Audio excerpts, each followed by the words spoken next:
You're listening to the We Are Libertarians Network. Find more great shows like this at wearelibertarians.com. All right, let's get back to some boring subjects. Understand the risk to our country. Freedom brings people together. You're listening to the We Are Libertarians Network. Learn more at wearelibertarians.com. Welcome to We Are Libertarians. My name is Chris Spangle. It is great to see all of you tonight. First live show in a couple weeks. I'll explain why in a moment. Rhinehold's here. Harry could not make it tonight. Everything's fine. I did not fire Harry. I promise. Harry did not rage quit either. Surprisingly. So, with that in mind, we're talking a lot about the culture wars on this episode and just everything that's gone on over the last couple weeks, because it's just like I went on vacation and just a lot. There's a lot going on. So, we're going to talk about... I think we'll start with Joe Jorgensen talking about Black Lives Matter, because you'll probably hear a point of view from this libertarian podcast you're not going to hear anywhere else. So stay tuned. Warning. This show is for adults, produced by semi-adults. So the language is sometimes strong and offensive. I don't know what I said.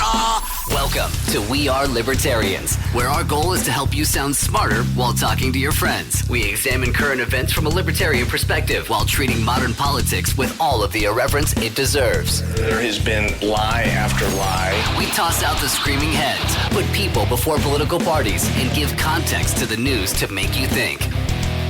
Now, here's our host, a 15-year veteran of politics and media, Chris Spangle. Hello, everybody. It's nice to be back. I'm not sure if I remember how to do this. So we're streaming now. We use this thing called StreamYard, which is really cool because as the show goes on, we can see all kinds of different comments from Twitch and YouTube and Periscope and Facebook. But sometimes it gets a little too close. Rhinehold and I are not spring chickens. I mean, just look at him. Rhinehold, how are you doing? I'm doing all right.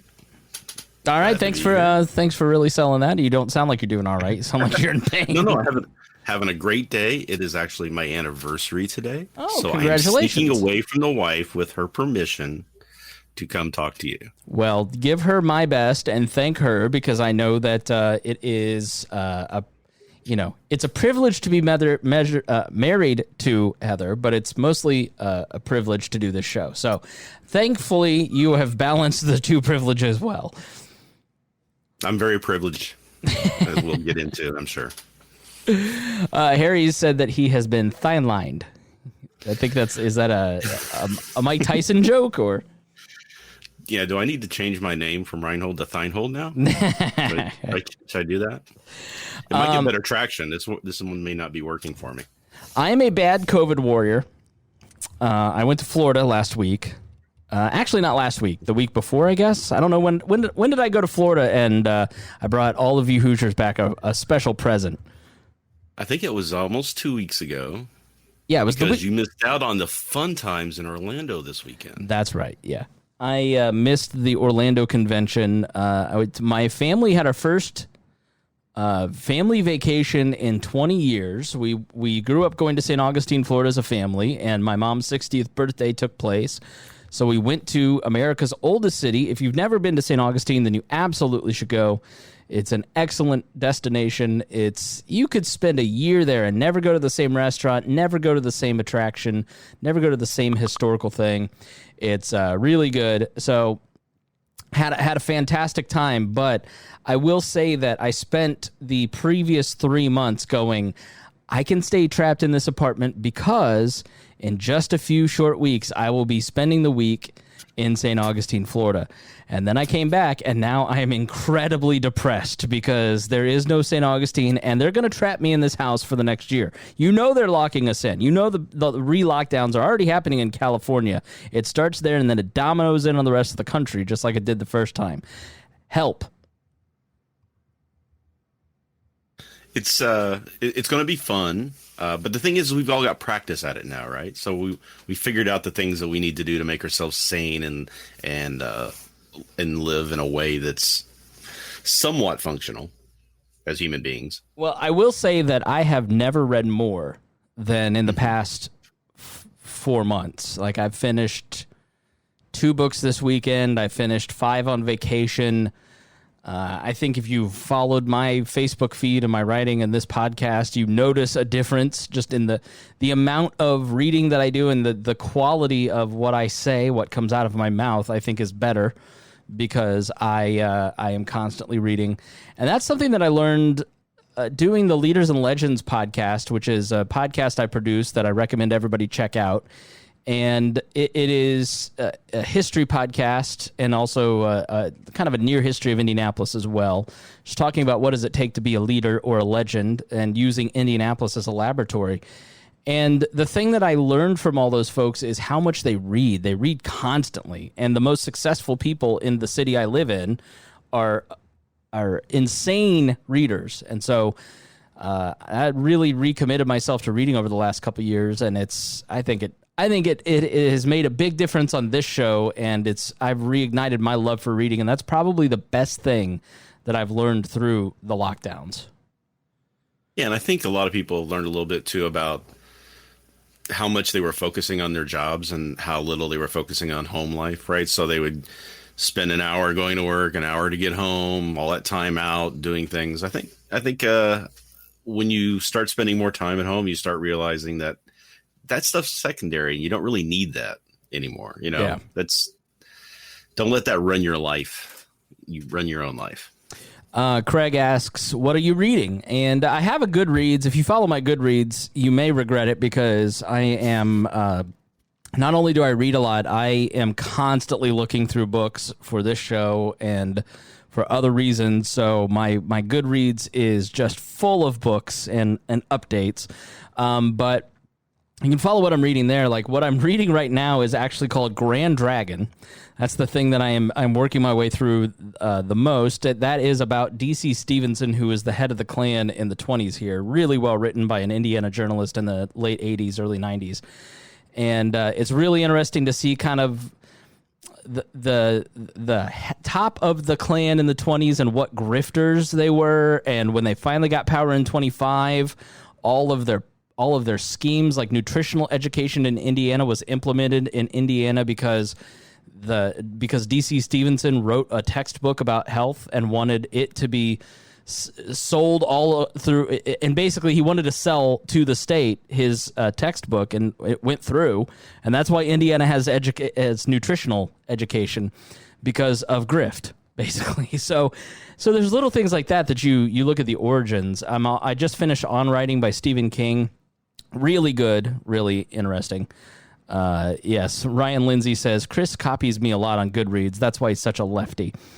Yeah, I admit it. I have started to sample some of Ryan's communist wares over on Goodreads. So I just think that reading has become a rekindled passion of mine over the last 4 months, but the last couple years, and I can't encourage our audience enough to read and check out the lists that we have on Goodreads. We have a couple lists that I'll put in the show notes that you can check out and see if you want to read some books. I've got some recommendations there.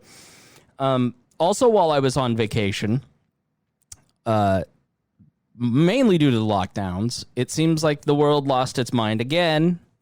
Okay, so it's hard to summarize where we've been.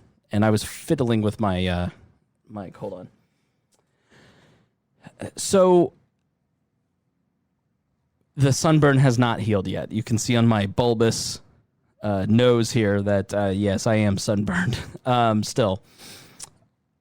I guess we should start with Confederate statues, but it really, maybe I'll kind of start with where I view the space we're in as a country and what's happening.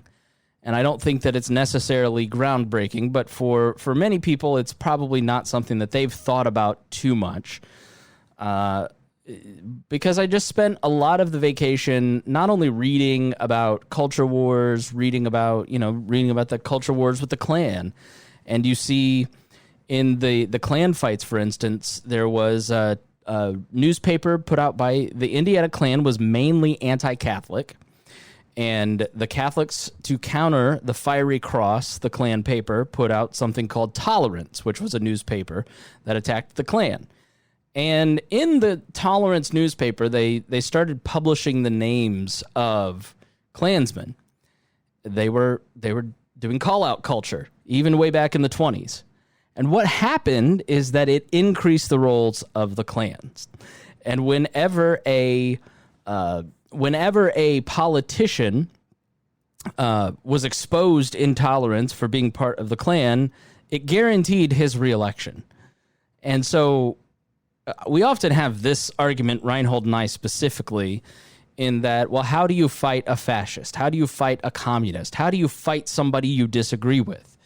Well, Rhinehold tends to be more on the side of you expose them, you point it out, you say this is what they're doing.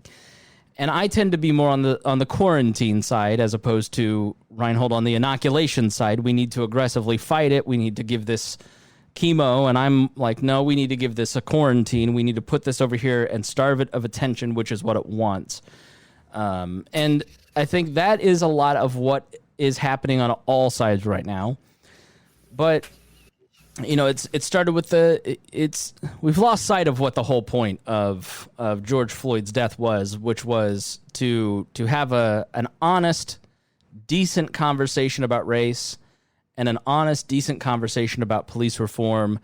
And it's gone into pancakes and call-out culture and Confederate statues. And we've let the media on both sides take us to a place that is frankly not productive. We're now feeding on each other and playing, frankly, right into the hands of politicians that want to be reelected or elected in November.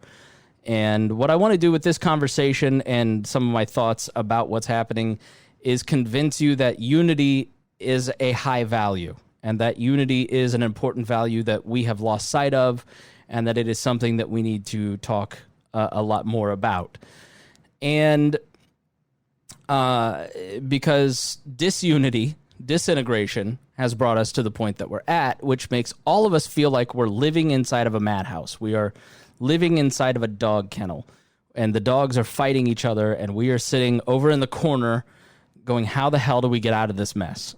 I mean, I feel like I'm being driven crazy on a daily basis. I'm not a big C conservative, and I'm not a big L liberal. I am not a member of the left, and I am not a member of the right. I consider myself somewhat of a moderate. I see, culturally, I am definitely in the middle. Politically, I'm a libertarian, which means I don't necessarily fit in that. You know, the right and the left want to grow the size of government, and I don't, because I believe that growing the size of government is a major factor in why we're all fighting with each other, which we'll explain. But to kind of set the stage of where we're at overall,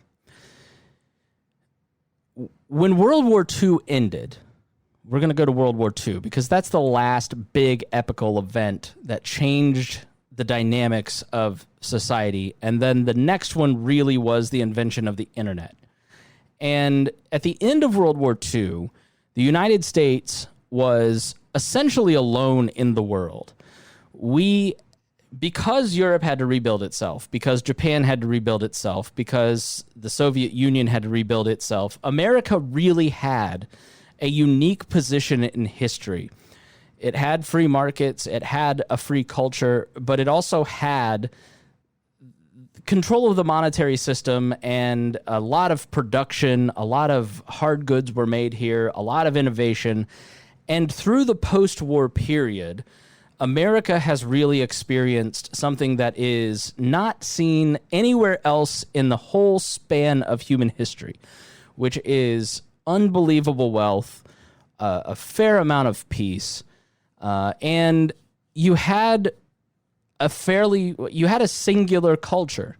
And let's just be honest about the culture of the post-war era as radio and television and movies grew. It was a predominantly white culture. And so when you look at something like Gone with the Wind, that got canceled over the last week, you have the Mammy character in that particular movie. Now, this flared up with the Aunt Jemima stuff. What is the archetype of this character? What is the origin of that particular archetype? It is the notion that was fed to the North during the antebellum era that slavery was good for blacks and that they were all happy. They are inferior and they need us to be in control of them, and that is why they're all happy under this system, because we're taking care of them. And that is the predominant view of most Americans, North and South, before the Civil War. What changes that predominant culture, and in the media, black representation was largely that happy character, right? The so-called happy Negro character, because it was a form of propaganda that was pushed from the very beginning of this country. That's why so many people of color are offended by the Aunt Jemima, Uncle Ben characters, even though they may have been portrayed by people and their family now say, oh, we are mad that you're changing this. The archetype was there for a specific reason. It was there to put people in their place, to remind them from where they came. And what changed was Northern soldiers moving down into the South. And as Northern soldiers moved into the South of this country, they began to see the truth, and they began to write letters home. And so the people at home didn't understand exactly what their family and friends were talking about. They thought they had lost their mind. They thought these people have been brainwashed by whatever's happening down there, because they're all happy under slavery. And that wasn't the truth. The truth was that they saw the most tyrannical and oppressive system that has ever existed on American soil. And that's what slavery was. It killed, by conservative estimates, at least 5 million black Americans, black human beings, men, women, and children. It destroyed families. It destroyed previous cultures. It destroyed languages. It destroyed names. It destroyed identities. And replaced with that was an identity that was obedient to whites. And as Americans from the North moved into Southern America, they started to see the truth. And they started to, and so by the end, because Americans were not abolitionists. Northern Americans were not abolitionists by and large during the pre-Civil War era. Like Abraham Lincoln, like Stephen Douglas, many of them bought into the notion of white supremacy that I outlined beforehand. There was an abolitionist newspaper, a newspaperman in Illinois that was killed. The most famous abolitionist of the era until Frederick Douglass came along, William Lloyd Garrison, was largely seen as an extreme troublemaker. John Brown was arguably someone that delayed the freeing of slaves because he was the person that the South pointed to and said, see, do you want them running your life? Do you want them having control over you? This person that commits illegal acts against American soldiers? And so we, through the frame of history, look back at a John Brown, and we recognize him as a legitimate hero, but at the time he was not seen that way. And so post-Civil War, you started to see the abolitionist mindset begin to perpetrate throughout the North and somewhat in the South. Abolition really started in the South and then moved north and found a home in people like the Freeman newspaper and William Lloyd Garrison. And you had this changing of the culture. Now, some of that was fought by what's called the lost cause mythology. And the lost cause mythology is just that. It was fought over states' rights. Well, Rhinehold, a state's right to what? To own people. That's right. And so, yes, there were tariff battles. Yes, there were battles over states' rights. Yes, there were military skirmishes even before, in the lead up to the Civil War. But the Civil War was largely fought because you had a shifting of American culture from an economic system that was based on owning people to one that was not. And the people who had the most invested in that wanted to keep that economic system in place, especially since the value of slavery, the value of owning people, had largely increased after the cotton gin was created. And it was your wealth. The South was the slave trade in the South before the Civil War, right before it in the 1850s, had more in wealth than all of the manufacturing of the North combined. So they were very wealthy, no matter what you've heard about them being, yes, they were disadvantaged because they couldn't make their own this or that, right? But that was an epical shift. And so you still have ghosts of that living through the country up until some of it exists today, but especially in the 60s, where literally no person of color was registered to vote until the Civil Rights Voting Act in several southern states. Like your grandparents, a listener's grandparents were not able to vote. Like that's how near some of this stuff is. And in the post-war period, which was not that far off from the period that we're talking about, the post-Civil War era, yes, attitudes began to shift, and the world wars helped increase that shift because they served together, especially in World War II. World War I was segregated because of Woodrow Wilson, but World War II, I believe it was Eisenhower. Did he desegregate the armies in World War II? Yeah, I think so, yeah. I think that's right. And so everyone, but you had many black regiments in World War II say, why am I here fighting for a country that does not give me my full rights?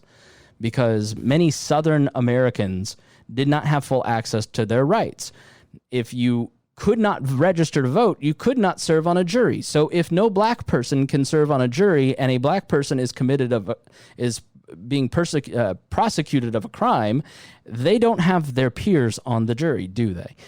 And so the post-war culture was still predominantly white, but it was very wealthy.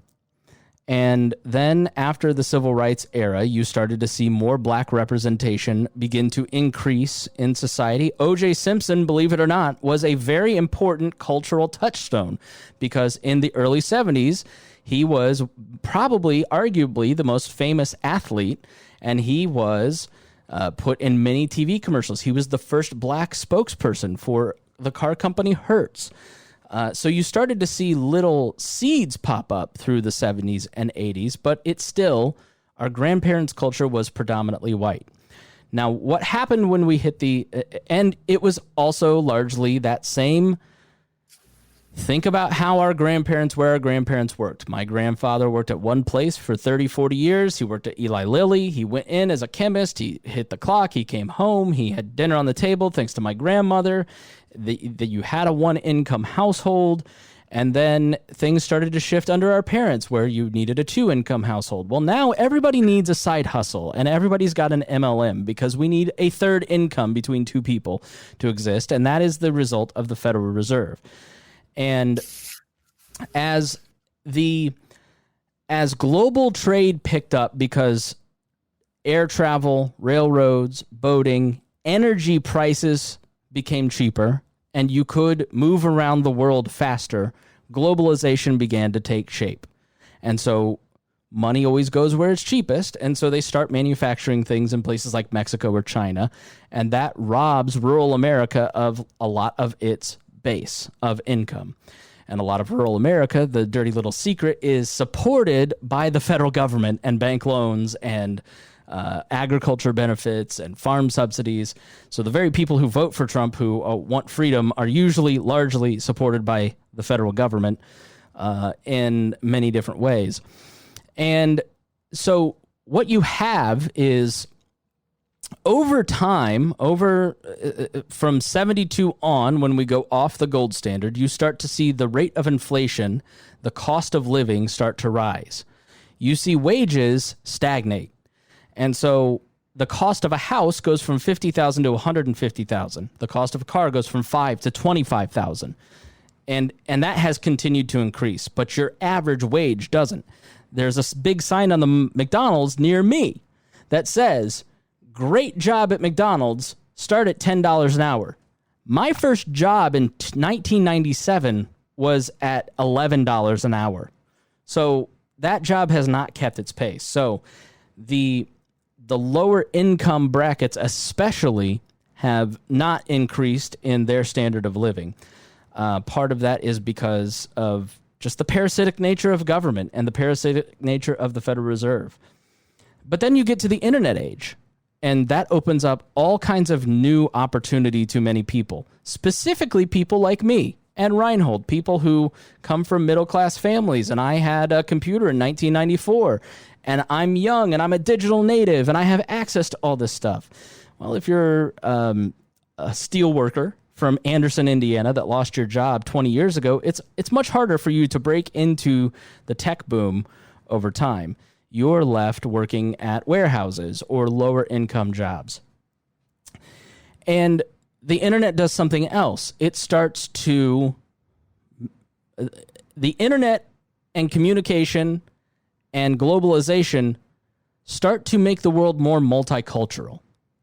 And this really sets the stage for the moment that we're in. We're in the middle of something called a cultural Thucydides trap. Now, Thucydides trap is coined by Graham Allison, who just wrote a book about America and China called Destined for War. And it basically is, as Sparta declined and Athens rose, friction and eventually war broke out between the two. And in his summation, as he talks about in this book using 18 different examples, is that as one great power wanes and another starts to rise, the inevitable friction between the changing order causes war. And so he is warning of the danger of an American versus a Chinese war as the economic system of China increases, who, by the way, signed a deal with Iran, bailing them out today, and then now getting around the sanctions thanks to China. China continues its Belt and Road program, where instead of going in and offering military support and exploitation of natural resources in a country, they're exploiting the resources, but building them stadiums for soccer and roads and many other, and schools. And so they're using their capital in a way that we did not 100 years ago or 50 years ago. We just sent guns. They're building schools. Now we're in the middle of a cultural Thucydides trap. And that means that predominantly white post-World War II culture is starting to wane.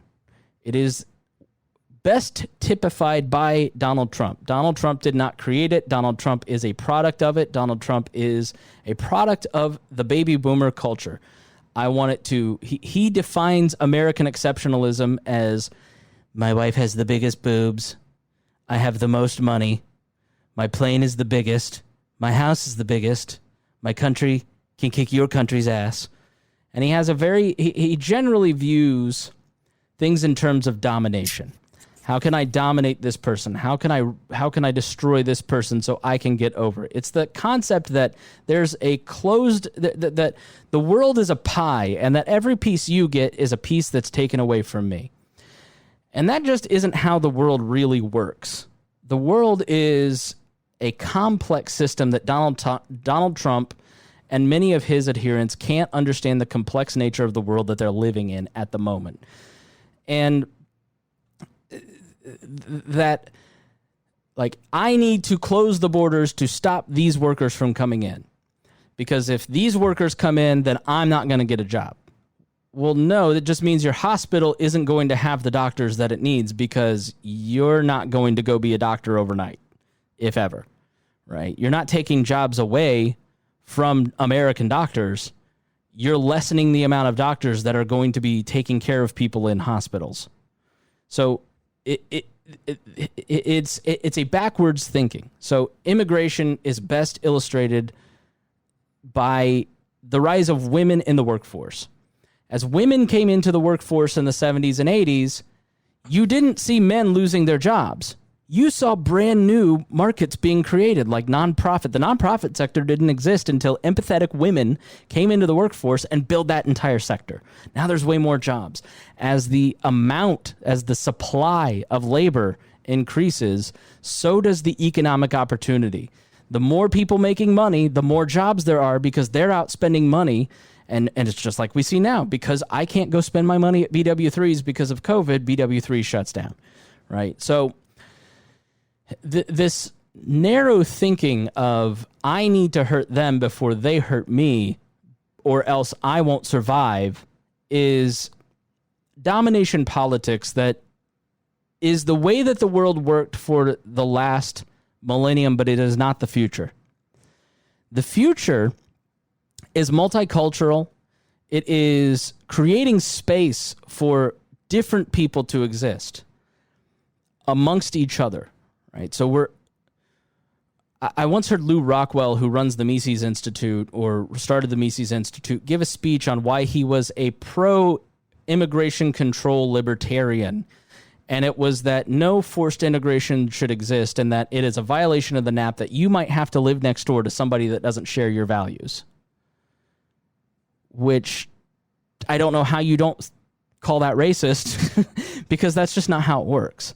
The way that I tend to view things is that diversity enhances a person's life, and that the more friends of different ways of thinking, of different cultures, of different, different than me, the more rich and robust my life is going to be. The more rich and robust my life will turn out to be. And that has, as I have moved from where I grew up, which is a town called Plainfield, Indiana, which was 98% white and 2% Muslim. And I grew up in a very sheltered place. I grew up in a very sheltered family. My family was not racist, but my family was certainly very comfortable, and there were no chances taken intellectually, physically, emotionally in my family whatsoever. And as I have become an adult and I've gotten out to the world and I've started to take chances and started to have conversations with people that don't agree with me or people that are from different cultures, I've started to realize what a mistake the way that I grew up was, because it's better for people to experience other things than just the thing that they know. And so the way that I view a lot of the culture war stuff is that on all sides, but tending to be on the right, is a hunkering down, I'm not going to change, I refuse to compete. I literally had a woman on Twitter say to me the other day, you will not replace my white family. This clenched fist, terrified, fragile worldview that the world is about to swallow them whole and destroy them completely. And I tend to think that people have developed that worldview because they have been propagandized by politicians that want to keep them completely in tow because they're too afraid to wander off from the politicians. Well, I almost said plantation, but that might get me canceled. And likewise, on the left, they don't want these college professors like, or in the New York Times, we can't have Barry Weiss on staff because she goes and talks to Eric Weinstein. This threatens the job of the New York Times, which is to stand atop its hill from its enlightened position and talk down to everybody who doesn't agree with us, so they now understand the truth, because once they see our truth, they're going to be converted, and any liberal notion of free discussion will begin to threaten that. You can respond in a second. I'm almost done. I see a lot of fear. I see a lot of I think fear and fragility are kind of the best ways to put it. You know, I think as orders begin to change, as we begin to move from the way our parents grew up and lived into something that is completely different, a completely different era, and not just a little bit different, the internet age is completely different from the way that I grew up. You know, I'm one of those rare millennials. I'm the last of the millennials that understood what the card catalog system was at the library, didn't have internet until I was an early teen. Like, I grew up going to books and learned how to research in books and didn't have Snapchat and YouTube and some of the quick dopamine drips that we have now. And now is way different than then. The world is much different, and that's a scary thing, especially if you don't understand it, or if you're in a position where economically you're not secure.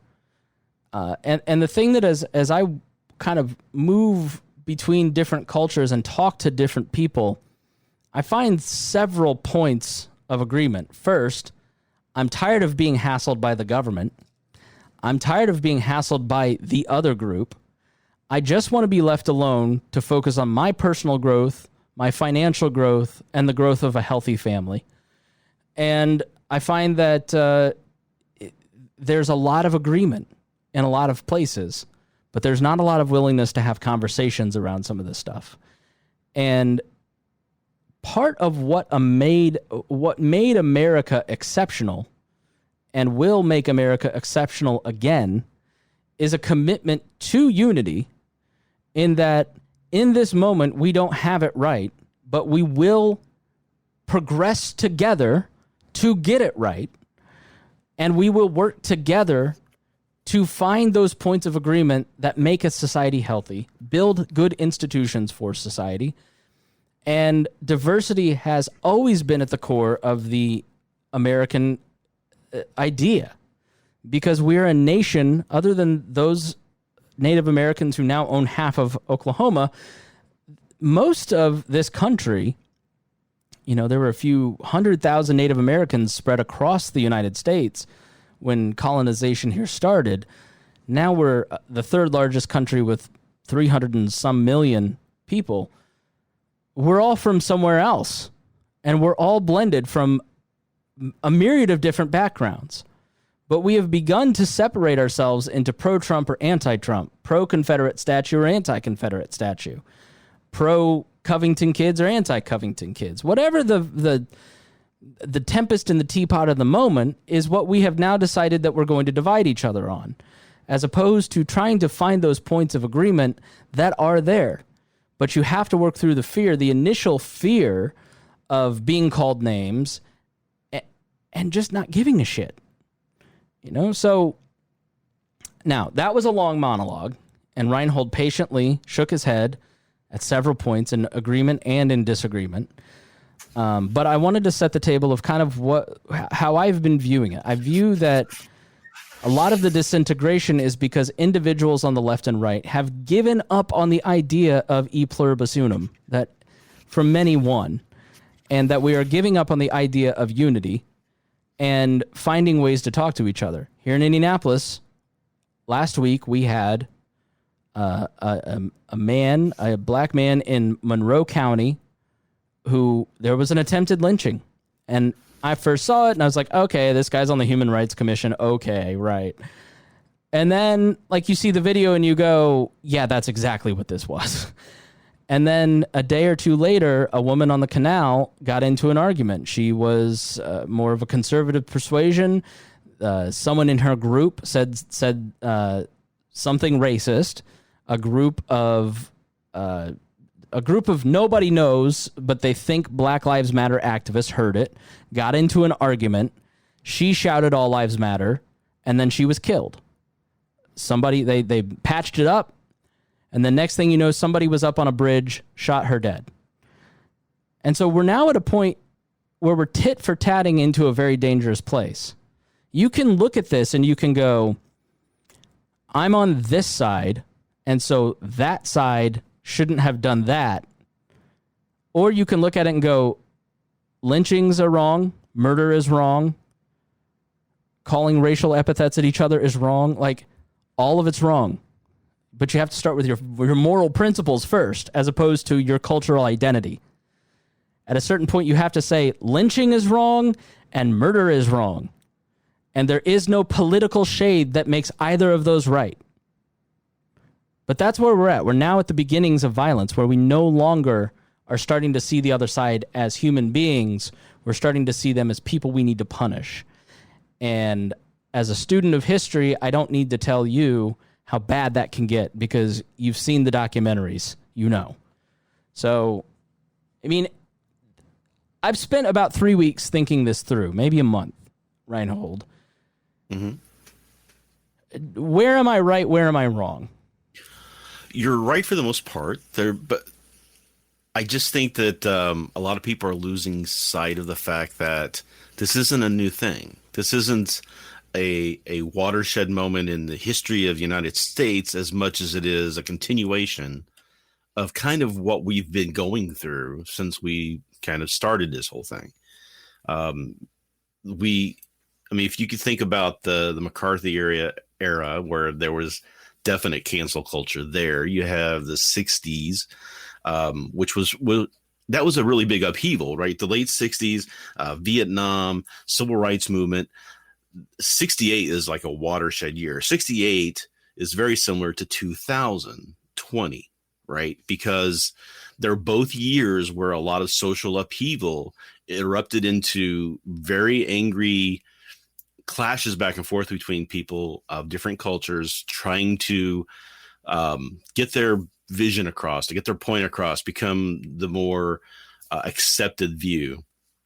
And we're kind of going through the same thing now. I mean, we had race riots in the 70s and late 60s. We had, there were news stories that when I grew up where people were being shot because they were white by a black person, or black because they were, a white person shot them. And Charlie Manson was trying to instigate a race war, right? I mean, that was his whole motive, was to have that happen. He wanted, that's the whole Helter Skelter thing, was to try to force that to happen. So this upheaval and culture clashing is constant in a society, especially one like the United States, which is very multicultural. And people don't want to hear that because they think that American culture is X, but American culture is not X. American culture is a bunch of ABCs, Ys, and X's and Z's. Different areas have different cultures, different, communities have different cultures, different social networking and gatherings all have different cultures, and they all meld together and work together because of the basic understanding that we respect each other. But that's not the reality of it. It hasn't always been that way. And when those cultures, lines, and changes in power start to fluctuate, people get scared. People feel like they're going to be the one that's going to be done to them what they've done to other people, or they're going to continue to be held down and they're never going to get out of the boot on the neck that they've grown up with, right? So there's people who are upset and angry on both sides, and mostly they feel like their point isn't getting heard or the point isn't getting addressed. Like we had the Floyd protests, and everybody was really behind it. You look at the numbers, there was like 70% of people were huge supporters of doing something about the police culture that we have, and the militarization of the police. And then we started painting Black Lives Matters on the streets, and we started worrying about Aunt Jemima and the Redskins, and all that stuff is great, but it doesn't fix the problem. Right? We do this all the time. We never actually try to fix the problem. We try to cover it over in order to make everybody nice and friendly so they can go back to buying things to get our economy going again, so everybody can be happy and wealthy and blah, blah, blah. Only that doesn't happen for everybody. The systems that have been in place for decades and decades and decades are still there, and they're still causing the problems. When the interstate system came out, they had to choose where the interstates were going through, right? So they had to take the land and build the interstates. A lot of times those decisions were made to go through the Black communities, disrupting everything that they were working towards and building, and you ended up with a lot of disruption in that community. Robert Moses, to that point, Robert Moses, the great book by Robert Caro about Robert Moses, who was the head of the Plan Commission in New York City. I recommend the book Working by Robert Caro. It's a great book. And Robert Moses was never elected to a thing, but he was the most powerful person in New York State from basically the 20s until the 60s. And he built the Triborough Bridge and all these different highways in New York City. And so Robert Caro in the early days kind of said, I take this from Long Island every day, and then like it's very straight except for these two little jogs. What are those about? And so we looked into it, and it was because the most wealthy and the most well-connected owned that particular piece of land, and so he moved it around. When he wanted to, he specifically bulldozed low-income housing to clear the low-income housing out of certain areas of the city because he wanted to put an interstate. It was, we did this in Plainfield when I was a kid. We didn't want the trailer park there, so we eminent domained that land from the owner and built a Walmart and moved the trailer parks from the middle of the city. No pink houses, yeah. Yeah, many suburbs are a function. Our commie friend Ryan Lindsay recommended the book White Flight by Kevin Cruz, which documents the white flight from as cities were no longer as necessary and the rise of the automobile came about and people didn't want to live in the city and they didn't like living next to diversity. They built suburbs. And so that's why I grew up in a town that's 98% white.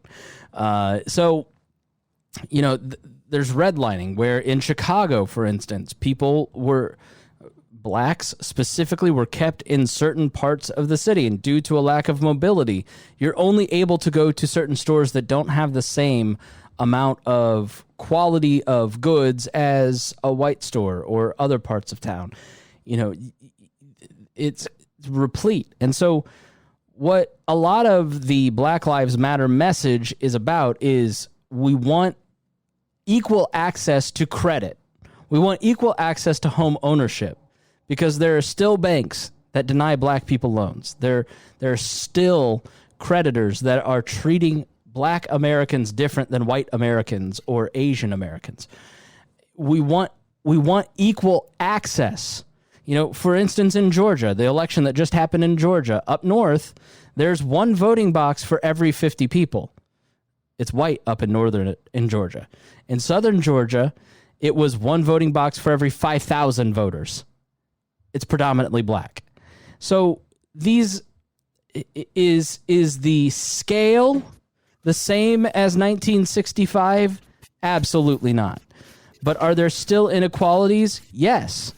And policing is just a touch point of that because it's the most personal. It's why every white American that I know fucking hates the TSA because they're touching your junk. Now imagine if that happened every time you got pulled over. You'd have the same outrage, but every time you got pulled over, I saw one police chief talk about this in a documentary on the LA riots that's on Netflix. It was not LA 92, it was the other one. And he basically said, riots.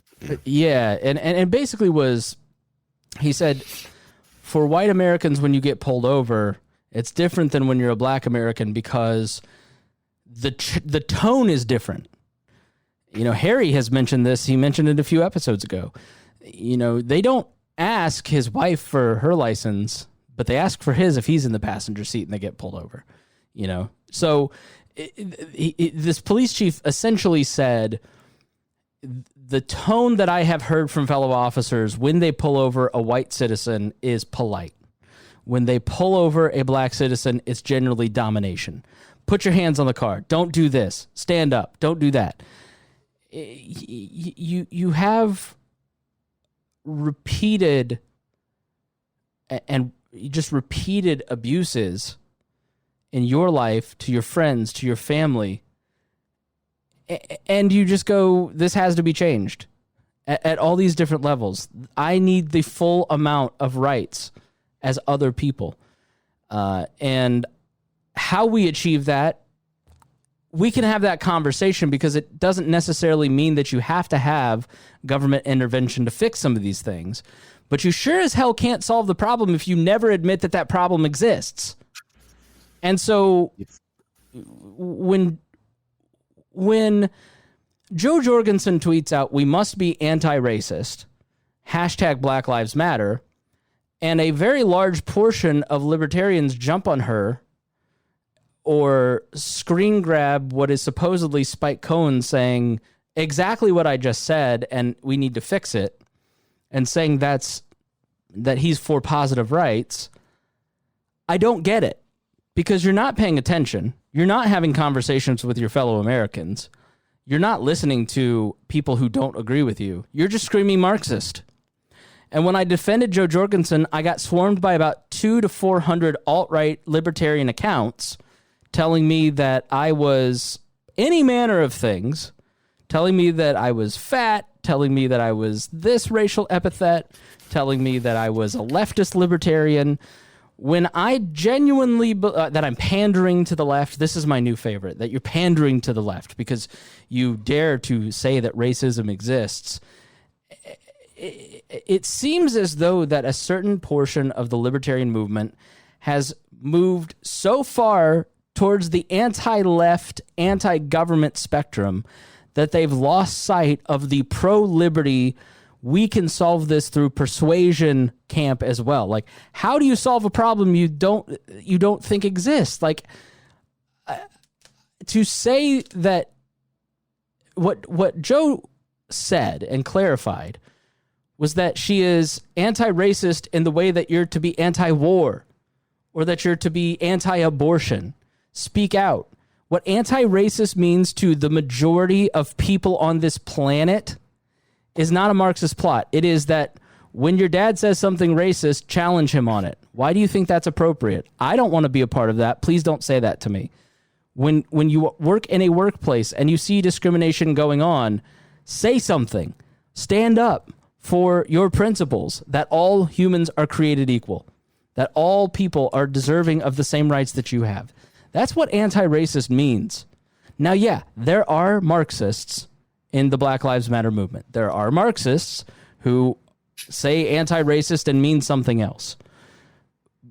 But you can't flatten the Black Lives Matter movement and do to the BLM movement what the left did to the Tea Party when we were in the Tea Party.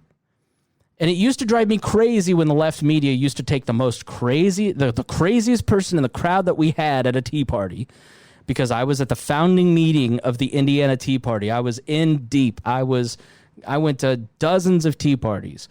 I was very involved in all that. I was very much, and even though I went to individual Tea Party meetings, it didn't mean that I was a Christian a theocrat. It didn't mean that I believed in the same things as the Dominionist people.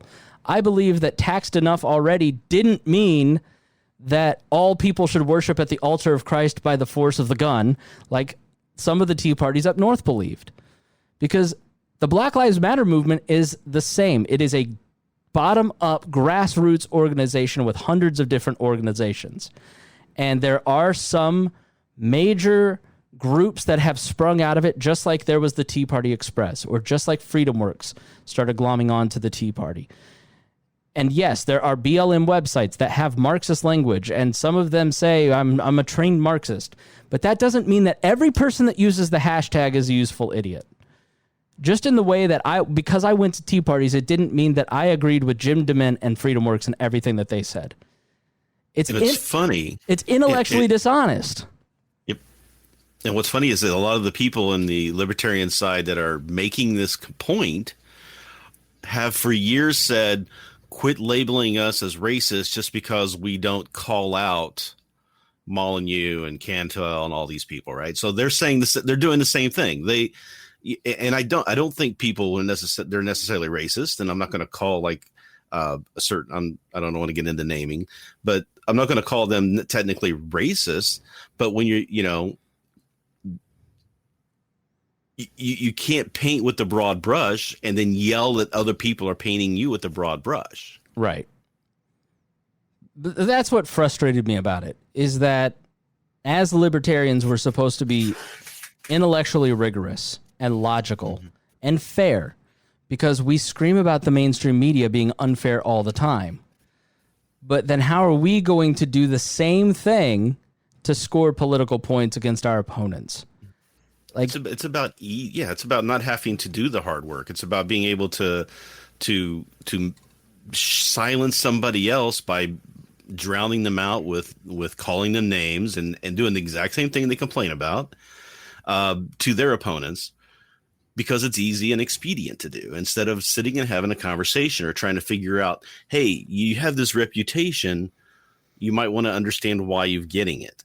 Or, we're supposed to be not just about, so libertarians should be about protecting the rights of everybody, because if I'm not going to defend your rights, why would I expect you to defend mine? Right? We should be protecting everybody's rights. But there's a lot of people on the libertarian side that are in that camp who are, I just want my rights protected, and that's all I care about. I don't care about anybody else. As long as I'm not a racist, as long as I'm not doing anything wrong, quit calling me out and quit telling me I have to do anything. I don't have to do anything. It's, well, you should be trying to protect the rights of everybody else. Otherwise, you can't expect anybody to care about yours. I think so that's, in Dion's in the comments, and that was what, on the Pat Down podcast, another podcast recommendation. I'm a co-host on the Pat Down podcast. It's a comedy podcast. This week is a lot about this conversation. And in the past, we talked about it because I basically said, like, how are you going to get mad? And I basically, in the episode that dropped yesterday, I basically said, like, here's the perspective of the right-leaning person. So I went and saw my barber, and this is not a Republican. This is just a guy, a working class guy, and he's didn't get any money from the government because the government didn't get to his unemployment claim, but he was put out of work by the government, and he was told you can't go to work and earn a living by the same people who then said it's okay to go out and protest in mass numbers. And the hypocrisy made him furious, rightly, because he just lost 2 months of income. And so he's just like, I guess I should just call it a protest, and then now they're getting into all this Confederate statue. And it's like, where does it end? And when you talk to people like on the right, or if you look at, like, I listened to the Pat Buchanan, I'm a real peach in the car.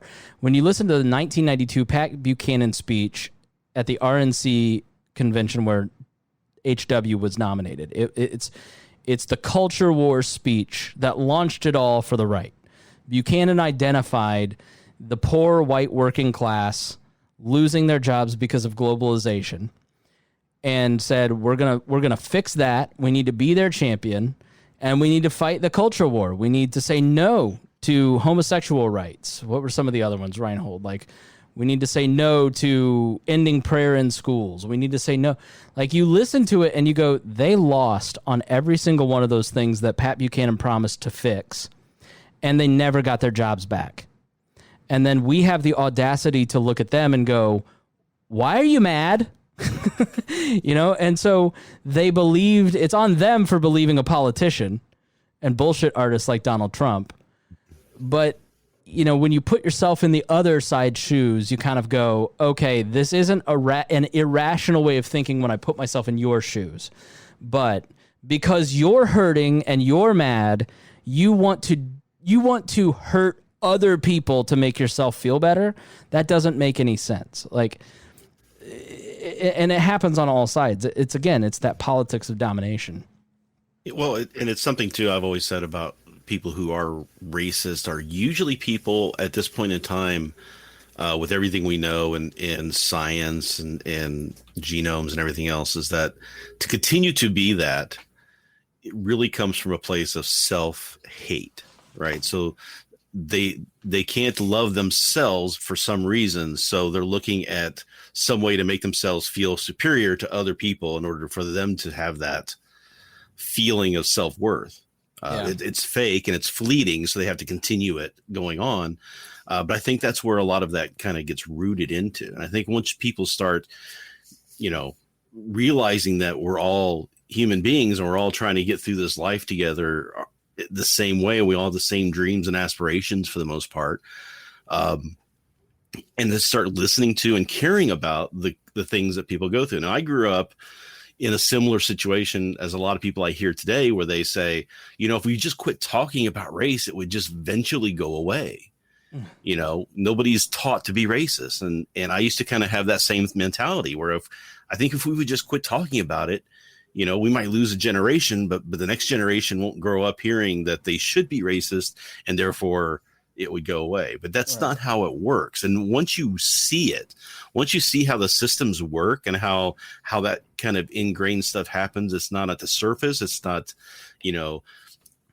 what was it? Dave Rubin says, well, since there's no law that states that somebody should be treated differently, therefore it's not institutional racism. And it's like, no, you're not understanding the phrase. He goes on and actually defines institutional racism accurately after that, but then says it's socioeconomic, right? Well, why are the people socioeconomically different? It's not because black people can't be as rich as white people. It's because systems have kept them from being there to prevent them from competing with people who don't want to be competed with. The reason that the Klan was not in Indiana, the Klan, they weren't fans of black people, but they were not anti-black. They were anti-Catholic and anti-Jewish. And I mentioned this on a previous episode, but the reason was that Polish, Hungarians, people from Eastern Europe were coming to Indiana and settling in Indiana and competing with them for jobs. And so there was a very low amount there wasn't much black population in Indiana. And so they weren't mad at them. They were mad. They were trying to show force. They were trying to gain political power to then, and there were plenty of grifters who were willing to, like DC Stevenson, glom onto it. They were trying to hurt the economic opportunities and educational opportunities of the Catholics. They tried to ban Catholic schools in the 1925 legislature because they tried to ban nuns from teaching or religious people, religious garb of any kind in schools. They also tried to pass a law that did pass that every classroom must have an American flag because they were pro-America. They were pro-religion, but they were they were pro-separation of church and state because they didn't want Catholics to come in and serve in government. And again, that's kind of why Kennedy had to fight that whole perception because a lot of those Klansmen were alive. But then once they realized that DC Stevenson was a murderer and a grifter, it changed their mind completely. And so it was always about preventing economic competition by people who felt economically insecure. And that's what the whole immigration debate is about now. Right. I mean, that was the thing about the culture war of the 20s with when the second version of the Klan kind of became popular and became such a force, and not just in Indiana, but elsewhere. But, Indiana was more focused around DC Stevens. But people talk about how they were Democrats. And, well, a lot of the Klan was Democrats. There were a lot of Republicans, too. It really didn't matter. But what were they standing for? They were standing for patriotism, the flag, the police, the keeping of our society, of our culture, all these things that you see today and coming out of the alt-right. I mean, that was the same kind of messaging that they were giving. It's almost word for word the same messaging. I read the book, The Gilded Gate? The Guarded Gate or the Golden Gate? Yeah, the Guarded Gate. Yeah, the Guarded Gate. That's what it was. Very good book. It details a lot of how the history of all of that came about and how they were trying to get it to happen for years before. And it finally just converged together and with eugenics happened. And a lot of the reasons a lot of that stuff went away was because we saw what the result of that was when a person in Germany decided to take on that eugenics mentality and fully implement the logic behind it. Right? No, Rhinehold. Finish seriously. Finish your thought, because I was going to John Stossel you, but finish your thought. Sorry. So, I mean, there were people, there were a lot of Nazis during the trials after the war who were saying, why are you guys upset? We were just doing the same things you were doing. We were implementing the same processes that you wanted to implement, the eugenics systems. And that's when the eugenics really died away, when people realized it was all a scam. It was a con. It was based on faulty science. And the ultimate result of that is a society that nobody really wanted to be in. Right. So that's how that kind of all disappeared after World War II. But then we had the 50s, like you talked about, that was idyllic, and everybody talks about how we want to go back to that 50s society, how we want to have that the mom and pop and apple pie and all of that happening. But that was only for a certain section of people who were living like that. There was a lot of people who weren't. Yeah, Wes makes a good point, too. He goes, it's not about ideology. It's about power. Does anyone honestly think from the KKK to the right to the left that it's about ideological stances? And he's exactly right. The issue, the danger that we risk is that the right is abandoning. If you're on the right, I highly recommend, even if on your left, this is a great book. It's called Suicide of the West by Jonah Goldberg, and it outlines conservative thinking in a way that is not like, I mean, it's a great book. And he talks about basically the miracle. The miracle is that, yes, there was slavery in this country, but a system was founded that eventually led to the abolition of it. It led to the liberation of the LGBT movement. It led to expanding educational opportunities for every single American. It led to all of these good things. It led to the United States of America, which helped halved global poverty in 30 years in the late 90s. And so the system that was built needs to be preserved because the Confederate statues are a great example. It doesn't matter that taking a statue that was intended, I am for tearing down the generic Confederate statue, okay? Every individual case, I'm sure, has its own unique persuasions, and somebody will always say, but there's this one. The reason you don't tear it down with a mob, the reason you do it through representative democracy, is that it is a peaceful diffusion of the tension around that tense thing.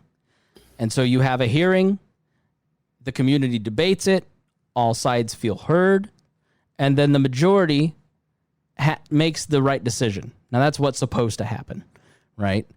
And that... Like moving the Doughboy statue? Yes, right. And so when a mob comes and tears down a statue, there is no opportunity for the alternate side to have their say. Somebody just made the decision to destroy property for the whole of the community when the community really deserved an opportunity to have some input.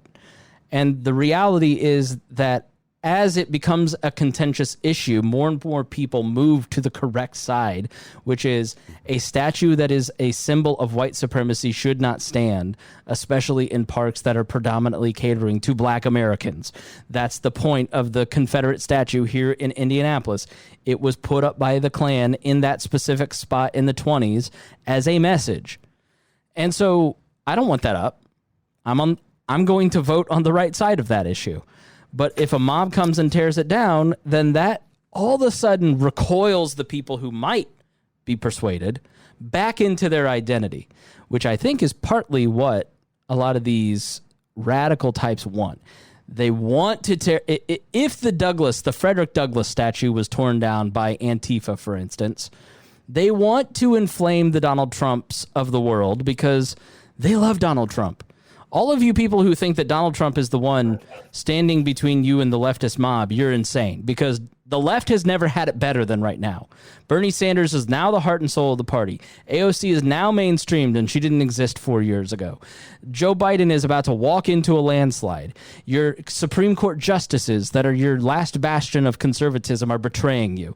What are you winning? The left has never had an easier cakewalk than with Donald Trump.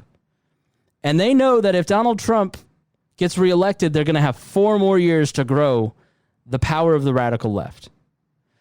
And if Joe Biden wins, they know they're going to have to fight for their existence. Because once the liberal power establishment goes back into power, they're going to start doing what they always do, what the Republicans did to the Tea Party, which is screwing the grassroots.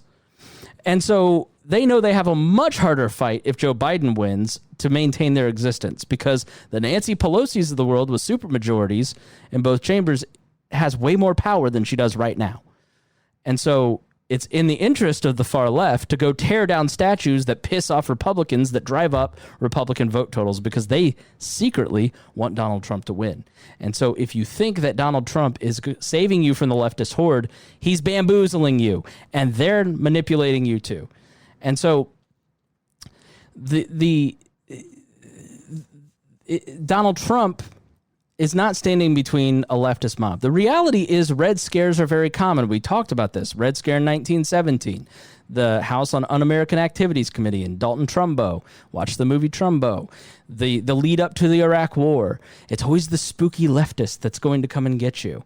But the reality is that the leftists that you're afraid of, when they're seen by Mr. and Mrs. Modern American in the middle of the country, and the 1,400 feminists are naked screaming in the streets having a primal cry to fight racism, when they see that, they're just going to go, this is not a viable alternative. Can you please give me the liberal Democrat with a military service instead of Mitch McConnell?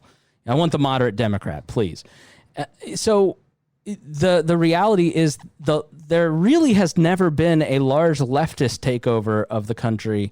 There have been a lot of right fascist takeovers of the country, and the way that they often maintain their power is through the Red Scare, by cherry picking the most insane examples of the Frederick Douglass statue being.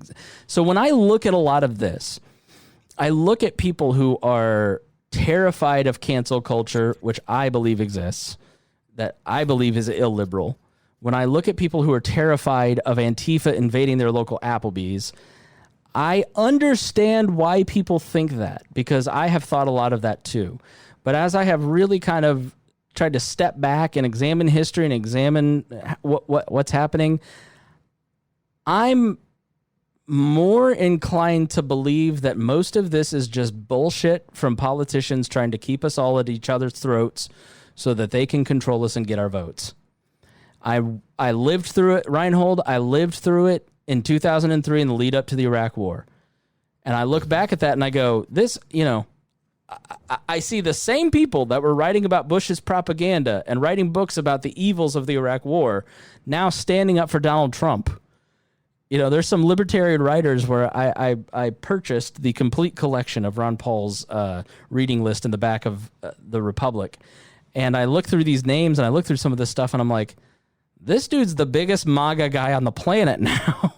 So, because he's fighting for the culture, Western civilization. That's the funny thing is you talked about 92 and Buchanan. You remember in the libertarian side of things, that was when Murray Rothbard, Lou Rockwell, Ron Paul, when they were trying to get Ron Paul to run in 92. And he said, no, Pat Buchanan is going to run. We should get behind him. And they all got behind Pat Buchanan because they had come up with this new idea called New Fusionism. They poo-pooed fusionism that happened years ago before. So they decided on this thing called New Fusionism, where they would try to work with the disenfranchised Republicans, the ones who weren't the neocons, the old right, as it were, right? Those people are the ones who focused on culture and focused on those values that Pat Buchanan was focused on.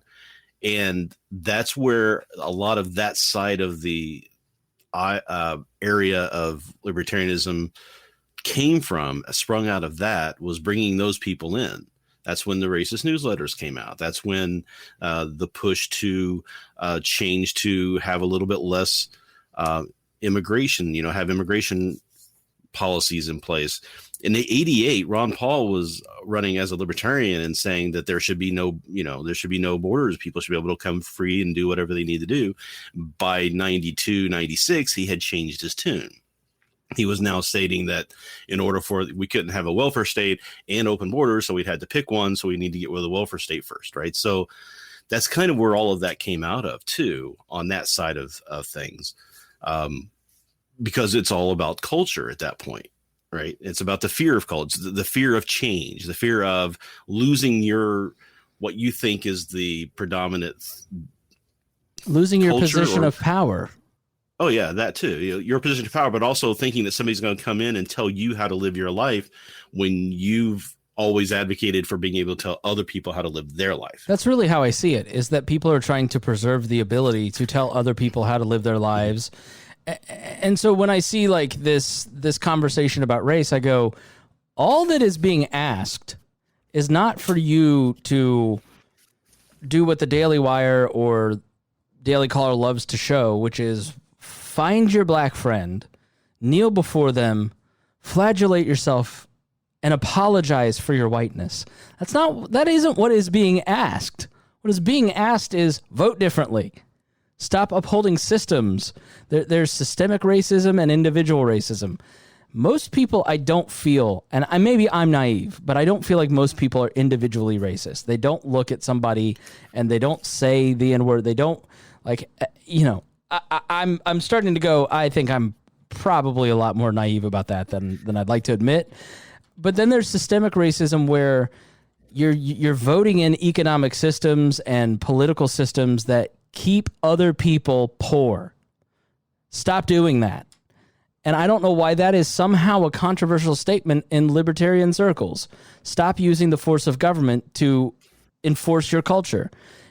And so let me John Stossel you. I don't feel that, Rhinehold, you are saying that all Republicans are racist, because that's always the counter claim here, right? When you have a conversation like the one that we've had for the last hour, is you're never going to win over libertarians if you call all Republicans and conservatives racist. Is that what you're doing? Of course not. I'm not calling all Republicans racist. I'm not calling all libertarians racist. I specifically call out that a lot of these people aren't racist, but they're caught up in things that they shouldn't be thinking or focusing on. You know, the anti-left, the anti-culture. We got to preserve this stuff, the conservatism of that they're willing to turn a blind eye to those people who are fascist, who are racist, who are trying to manipulate the system to their end, right? So a lot of the people who are that I hear about this stuff, they're saying that they think that the minorities are trying to get special rights, like rights above and beyond white people. And it's like, no, that's not what they're asking for. They're asking to be treated as a human being, as equal as everybody else, to be judged by their own actions and their own, capabilities and their own mindsets. And they're their own asking for liberty. They want liberty. Yeah. That's all they want is liberty. And why aren't we fighting? Why are there so many libertarians who are fighting against giving people liberty? Why do you think that is? I don't understand it. What do you think it is? I mean, I don't think that it's racism in many cases. No, it's fear. It's the fear of it's the Red Scare. It's the fear of, so they're so afraid that we're somehow going to turn communists, right? Everybody talks about socialism and what that means. I mean, our society has nowhere near anything that could be considered Marxist, right? It's never going to be. That's just not how it's going to work. Americans are ungovernable. If you haven't noticed in the last 6 months, we are an ungovernable people. And the harder you try to govern us, the more unruly we become. The rest of the world is looking at us going, why are you guys so insane crazy? And that was the thing when we decided to break away from England, was the statement of, we have created our own culture. We've created our own society, our own people. The people are different. They're not as refined, as the Europeans are, but they're more independent minded, right? So we are very independent minded. We want to be able to live our lives without somebody coming in and putting a boot on our neck and telling us what to do. And that's all the minorities are wanting, the same thing. They don't want to have that boot on their neck. They, Black people aren't celebrating 4th of July for the most part because they weren't independent until had their technical freedom until the 13th Amendment. They're fucking disgusted by their fellow Americans and the president that intentionally inflames racial tensions. Mm-hmm. Donald Trump is using alt-right tactics. He dog whistles to the aggrieved community, inflames them and outrages them. Then everybody goes, why are they pissed off? I don't get it. Oh, just them liberals overreacting. And then fuck you, you don't understand what it's like for us. Oh, fuck you. And then it's a tit for tat. It's a way for the and Donald Trump is the president of the alt-right troll. That's why we all laugh at him. We laugh at him when he says certain shit. But that inflammation of other people is why he's hated. It's not because they have Trump derangement syndrome. People are just fucking shocked that their fellow Americans are so dumb that they don't see what a crass and crave. They cannot believe that Christians have fallen for somebody like Donald Trump. You spent since the 80s professing that this is a Christian nation and we need to be moral and we're more moral than that godless Bill Clinton. And then you flagellate yourself and humiliate yourself in public for Donald Trump. And your fellow citizens don't understand what you're doing because they think you've lost your mind. They think you have Trump derangement syndrome because they can't believe that an intelligent dentist or an intelligent person humiliates themselves on a regular basis for somebody so antithetical to everything Republicans have said that they have believed for our entire lifetime. Yeah, everything that I've been told that Republicans were for, limited government, constitutionalism, respect for the laws and everything else. He's torn apart the whole justice system. There's no law in place federally right now that makes any sense. It's just a big mishmash, and just the things he gets away with, that the laws he's broken, the increase in government that he's foisted upon people. I mean, at some point, you have to look and say nothing about him is conservative. What was traditionally conservative? The Republican Party has lost its bearing, has lost its moorings that it thought it had, and is adrift. And that's why I think that they're going to have a big problem in November, because until they can cast Trump free, they can't try to get that back. And just like the left gave up on the anti-war position that they had, and I'm never letting them try to claim that back, that they're anti-war. No, they're not. They are anti-war when a Republican does it. They are pro-war when a Democrat does it. So I'm never letting that go, and I'm not going to let the Republicans get away with trying to say that, oh, no, we're for limited government and constitutionalism. No, you're not, because you allowed this person to completely destroy that whole thought process and that whole position that you had because you wanted to stick it to the left. Individualism, Spontaneous order as a producer, limited government, all of these... I think I said individual, the natural rights tradition, all of these things are antithetical to everything Donald Trump believes. And the Republicans are abandoning all of those principles for pure power politics, like I said earlier. And so now it's just tiers politics everywhere. I want right tiers. I want left tiers. I want libertarian tiers. I want left libertarian tiers. Look at the society that is built in 4 short years. That's not the world that I want to live in. And so what's the alternative? And that's what I think we should address next, is where do we go from here? Chris says so much going on right now is people on all sides acting out of spite. Wes says, why the hell do you think Republicans like me are listening and participating in a libertarian podcast? Dion says, existing as a black American is to be forced to react to the stigma of my skin, regardless of how I personally feel about it. And Laura says, Joe's call to be anti-racist makes some people uncomfy because they don't know what they're supposed to do, and they feel like they're being scolded. And I get that. There's also an element of them not listening to the butt. And I don't think that a lot of times there is a good follow-through conversation. You get the white liberal like Robin DiAngelo. I've not read her book yet. I'm going to. White right fragility, saying any number of crazy things when really, like, in my experience of like Dion and Miss Pat at the Pat Down, and we talk a lot about this, is like when I started that, I honestly, and I haven't said this publicly, but I honestly kind of didn't want to do it because I was mostly afraid of Miss Pat. And I was mostly intimidated by the conversations that I knew would come up because I didn't have language for it. And the thing that I've learned about toddlers is that toddlers are so upset because they don't have the right words to express what they're feeling and thinking and what they want.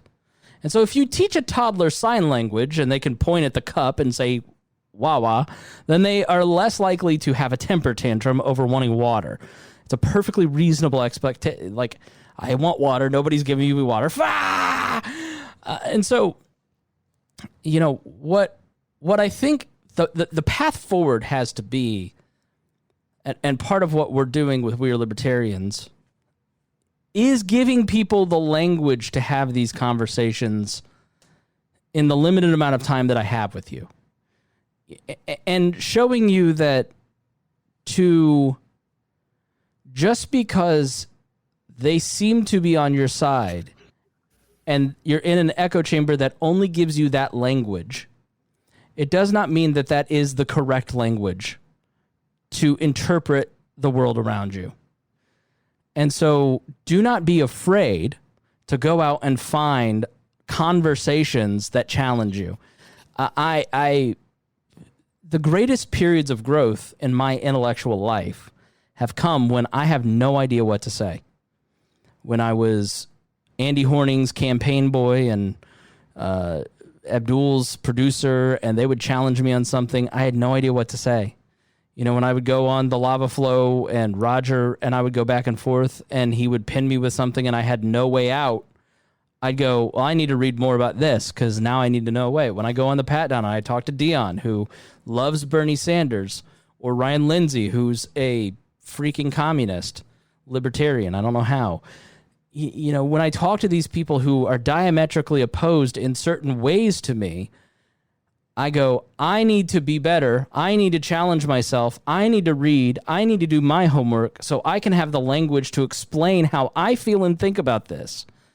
And then I need to have the trust in those people that when I say this and I fuck up the way to say it, will they hold it against me?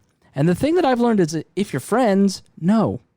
Harry and I can have very frank conversations about race because Harry and I have a 5 to 6 year friendship based on mutual trust. And he knows that if I ask him a question that he doesn't want to answer or it may seem offensive to him, he knows that it's not coming from a place of hurt. I'm not trying to hurt him. I'm ignorant.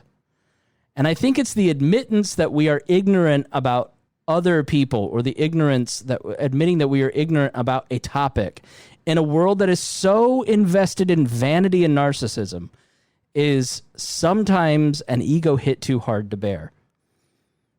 I don't know about coronavirus, so I'm just going to pretend it's not real. I got the coronavirus wrong in March, so now I have to pretend it's fake to cover my tracks.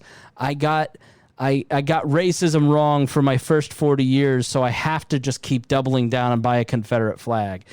It's in everything, and it's pride, and it's a large slice of humble pie to sometimes say, I grew up in a white community. I grew up in a white culture. I didn't have to be challenged. I still don't have to be challenged. As a white, Christian, conservative, middle class, straight male, I don't have to engage in any of these conversations if I don't want to, and that's my privilege. And the reason that you don't think racism exists is because you're not confronted with it. And so the choice is to wade into the conversations and be uncomfortable and start building trust with other people about racism, about Black Lives Matter, about socialism, about all these things. And when, like, for instance, when Dion and I had a podcast talking about socialized medicine, we had very strong disagreements on the path that we both agreed on. We both agreed that every person should have the best health care available because it is what every human being deserves, regardless of race, color, creed, class, income. How do we achieve that? And so when a guy that is a self-described socialist, if I may, Dion, and a longtime libertarian can agree on the end goal, but not necessarily agree on the policy prescription, that's what you want, right? Like, we have an understanding. You know, I want him to feel heard, and I want to be heard. And that's kind of like why, like, I stuck up for the Michigan protesters in some respects, is that they just want to be heard, just like the George Floyd protesters want to be heard. And when we all sit down and hear each other, the people that are causing our misery are in a lot of fucking trouble. But it's going to take us as individuals deciding that unity, discomfort, grace, love, patience, returning to these values as a society, or creating them for the first time, depending, are really important. And we can be the generation to do that because, you know, Dion, earlier when I was talking about the system that allowed us to get to this point where we have this level of economic freedom and social freedom, how many people had to die for that? He's right. A lot of people had to die to get to the place where they got the rights that they were inherently deserving of. And it's up to us to preserve that. and to honor those lives that were lost. It is up to us to make sure that no more lives are lost. Be it in a war, be it in large-scale societal conflict, or be it in a young mother who shouts "All lives matter," pisses somebody off, and gets a bullet to the head. Each and every person listening to this has a personal responsibility in what they say to others in person and online, because collectively it does matter. It does raise the tension. And all it takes is just for a few hundred people across this country to start opting out of the culture wars and saying, to win the culture war, I'm going to start bringing people together and talking to other people that I don't agree with or I don't understand, to have an understanding for us to completely win the culture war without another drop of blood, and to start having a liberal society in the way that the classical liberal school meant for it. That you have the ability to say anything. What happened to me on Twitter when I defended Joe Jorgensen, or what, frankly, I know that Dave Smith is a great podcaster, but what Dave Smith was doing to Joe Jorgensen was a form of cancel culture. It wasn't an honest, open dialogue with Joe Jorgensen about her beliefs. He was calling her out. He was saying to his following, attack that woman for having Marxist beliefs. When the woman, are we supposed to sit here and believe that the woman who is from South Carolina, this middle-aged white woman, is a secret Marxist plant? She was a secret Marxist in college and decided to run on the Libertarian Party ticket in 1996, and then has just been biding her time these last 30 years, waiting for her moment to strike and make the Libertarian Party liberal. Don't insult my intelligence. Joe Jorgensen is not some Marxist plant, and if you said that, you looked foolish. And then you got mad when people said you looked foolish. And they were mad because you're contributing to call-out culture, which was stupid. Instead of saying, I'm going to offer some grace to the Libertarian Party presidential candidate and ask her to clarify what she believed. In a polite manner. Which she did. She did. But it took a lot of screeching to get there. Yeah, it's the same cancel culture that they complain about, that they spend all of their time fighting and arguing about identity politics. And then Tom Woods retweets some guy today who says, something about black people and capitalism. Black people should be capitalists. And it's like, aren't you retweeting out the same identity politics that you say you don't like? Eric July does the same thing, where he talks about people shouldn't be racist or talking about race anymore. If we just shut up about it, it would go away, and that sort of thing. And then the minute someone calls him out in a position that makes him uncomfortable, he says, well, I'm a black man and you're telling a black man how to think about this. What's wrong with you? Right. He uses it in the way that he says it shouldn't be used whenever it suits their needs. And that's because they don't have they're acting out of a more visceral, emotional place than they are thinking about it and trying to be honestly open with the people that they're talking to. They're trying to win a little war. They're trying to win a culture war. They don't care about who gets hurt in the way or what the facts are, as long as they win. Yep. And it's not an attack on those guys. It's just that they're floating the movement more towards anti-left populism than they are, not in all cases, but I just think that focusing on, I feel like I have to say it carefully, because if you criticize the Mises crowd or Ron Paul or Tom Woods or Dave Smith, they will cancel you. You get a horde. Mm-hmm. And you, if you are not on their team blindly, you live in fear of talking about them. And is that not the very thing that they built their horde upon? And I have a lot of respect for Tom Woods, like a tremendous amount, and I'm a subscriber to his thing, and like I've learned a ton from him. Like I truly have, and I don't listen to Dave Smith, so I don't know a lot about him, but I know that he's very well respected by a lot of people that I respect too. So I'm not trying to be too critical. I'm saying if you're a listener of those programs, or if you are one of those people that are on those programs listening, which I highly doubt, like, Are you holding up to liberal values, like classical liberal values of open and free exchanges? Like if you're Ryan Lindsay and you're a libertarian socialist who believes in deeply leftist, non-governmental solutions, you guys can't imagine what Ryan goes through. And I'm just talking in our private chat from me to him because I'm constantly like, you know how much shit I take for you. But there's a bigger... There's a bigger I'm world. glad he's there. You're glad he's there because you're the moderate now. You're not the leftist like you used to be.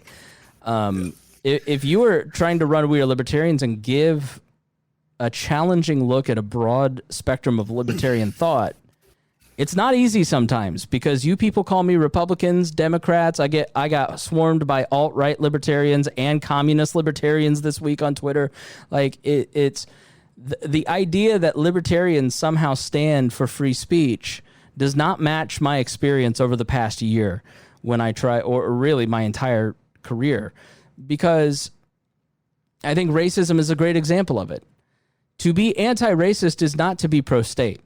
You can be anti-racist and anti-state, and you can advocate for persuading people to see fellow human beings as inherently deserving of all the due dignity that a breathing person is allowed. And it doesn't require a government solution to believe that. Like, I don't understand what's anti-libertarian about that. So there's just a lot going on in the movement that is just sort of confusing because we've become anti-left reflexively, and we have lost sight of the values that libertarians hold to. You know, not in all cases, but on this specific issue, I just think it's sort of confusing what I get from just your random anonymous libertarian account. You know, I'm sure Dave and Tom put a lot of thought into their stuff. So, Dion says, call it what you want. I think money shouldn't trump my humanity. If the reason you can't see me as a human is because I don't have enough zeros in my bank account, then we are fucked. Laura replies, I think people who are more worried about those who are coming up and beginning to accumulate lots of zeros in the bank account. Derek says, so many friends of mine are put off by the, quote, libertarians you are describing. I thought it was bad when I had to deal with friends talking about libertarians wanting to end statutory rape laws. Wes says, what I don't grasp is why are libertarians not rallying around economic issues that most of the left and right libertarians agree on? Why divide with social issues that mirror the rest of politics? Well, that's the why can't we wait argument. You know, and Martin Luther King constantly had to battle the why now? Why not wait argument from white liberals, from allies, from fellow black leaders, not just conservatives. Why have these discussions about race? Because Philando Castile's dead. Because George Floyd's dead. You know, Tamir Rice is dead. Breonna Taylor is dead. Like, some of the worst parts of policing are not just because of the culture of policing, but because your average American has voted the drug war in over and over and over on both sides. And if you look at the origin of the drug war, look up Ehrlichman's quote in Harper's Weekly, which we read on a previous episode, the origin of it was racist. They couldn't criminalize being anti-war or black to defeat the Black Panthers, so they started the war on drugs. And that has cannibalized people of color. Like, the culture, politics is downstream from culture. It's said all the time. You know, Malice has kind of repopularized that. If politics is consistently harming one segment of society, and then you point that out, and you're attacked for pointing that out, like, here's what I mean. The same people who tell me that racism doesn't exist are the most pissed off at me when I talk about racism. Like, okay, you don't see the disconnect there. Like, so I don't know. I think these issues are worth talking about because if you don't constantly reassert the humanity and dignity of every human being in every news story, in every current event, people lose sight of that.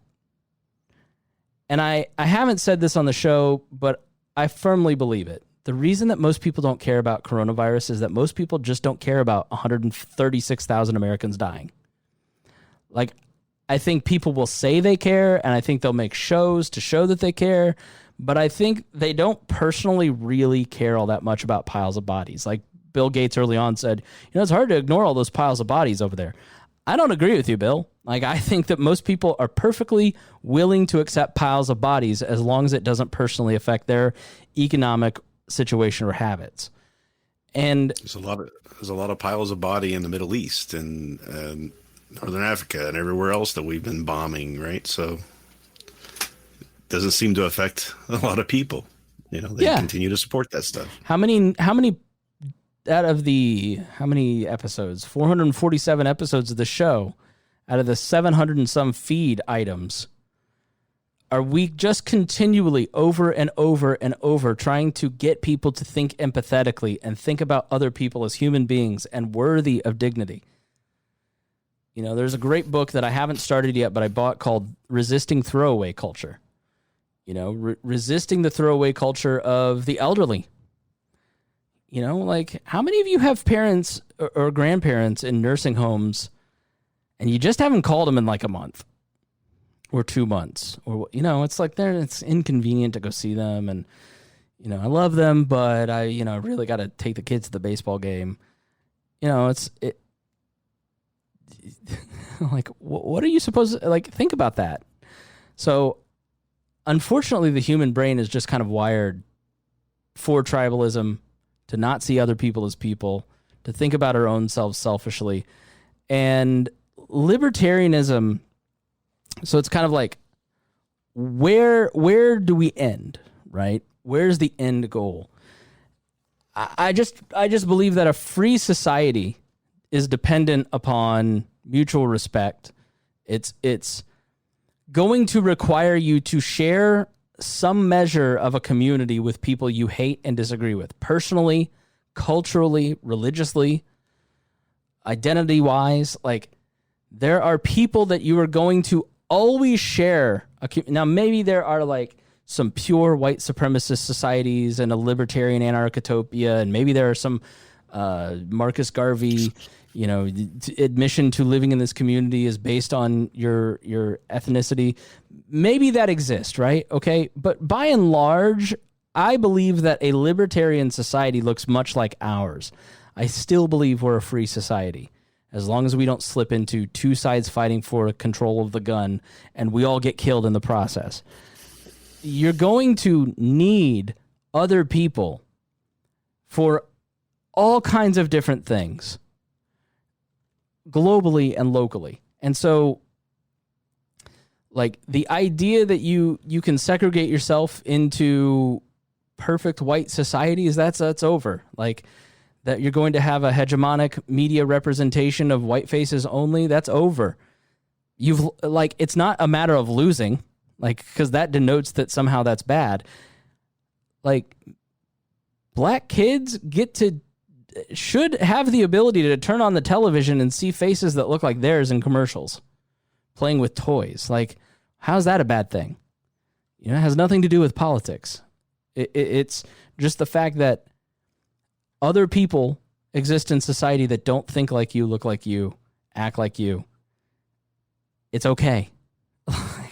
Like, multiculturalism to me, Rhinehold, just doesn't scare me, No, I embrace it. I think it's what's made America great, is the fact that we've taken the best and thoughts and feelings and thinkings of all these different societies that have come together and melded together and become something above it and beyond it and better than what it was originally. And I think that's why, in the end, I think we're going to have something great to show for it.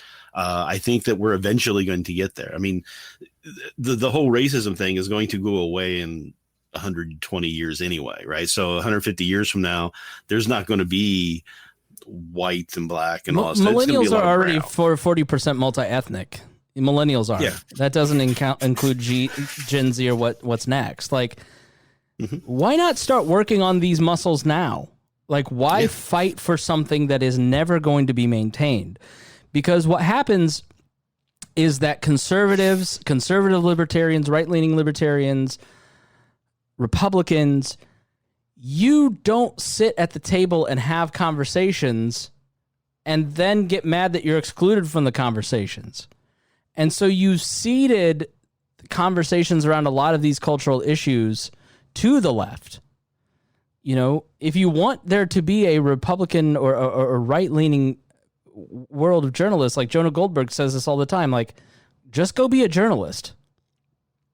Like, if you want there to be more Republicans in education, then just go join and be a teacher, right? Like, stop trying to tear down this, like, create all these notions and you need to do it this way and do it that way, and I'm going to pass laws. Like, just go engage in this stuff. Recruit people to engage in certain things. So, like,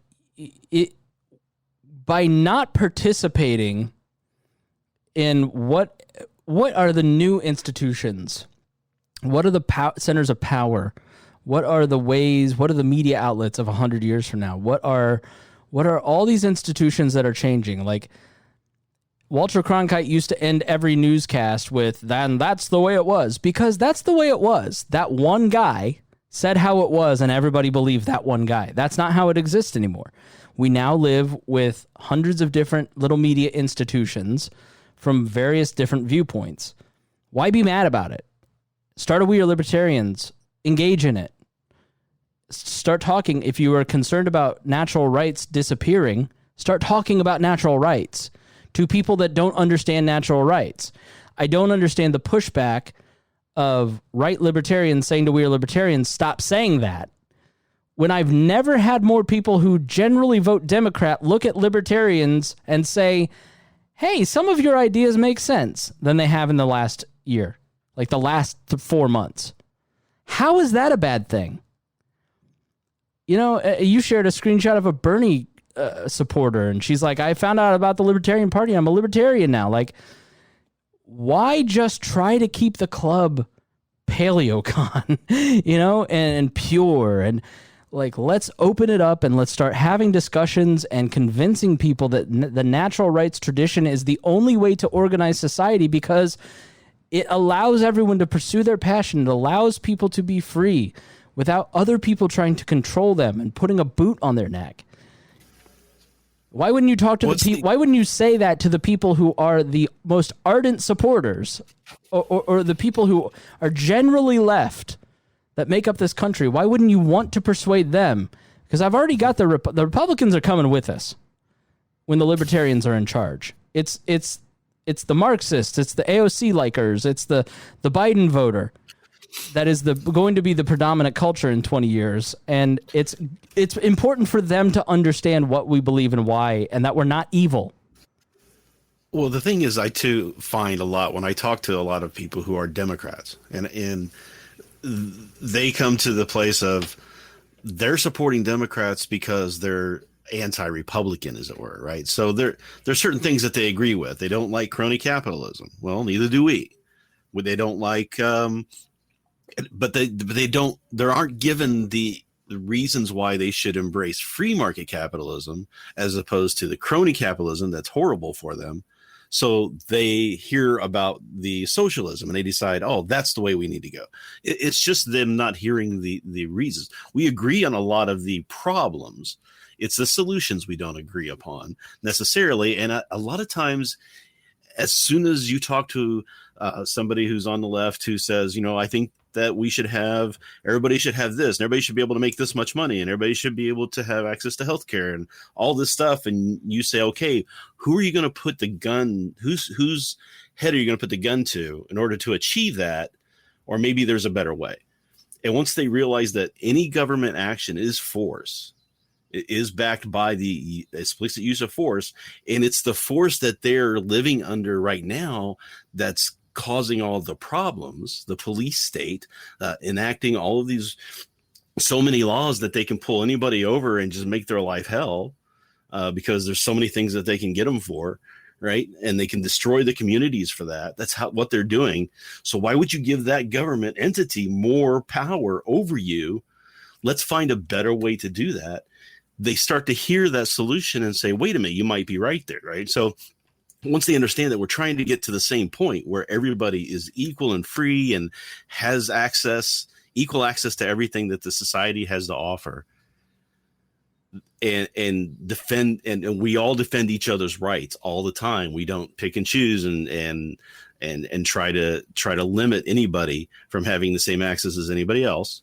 Once they understand that that's really what libertarianism is for, they start to move away from that and question, well, maybe we shouldn't have all of these laws. Maybe there's a way to do that that's better. And if libertarians would spend more time showing why crony capitalism is bad, but free market capitalism is good, and what the difference is and why it works better and why it frees people, and going out and building organizations that can take the place of those institutions to the point of we don't need to have them anymore because we're already taking care of the problem without the government.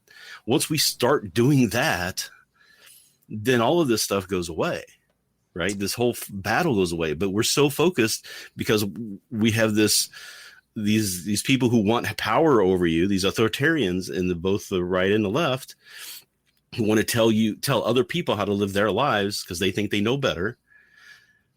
So they keep each other at each other's throat and focusing on the little stuff and the minutia and there's somebody painted a sign. Oh my God, who cares?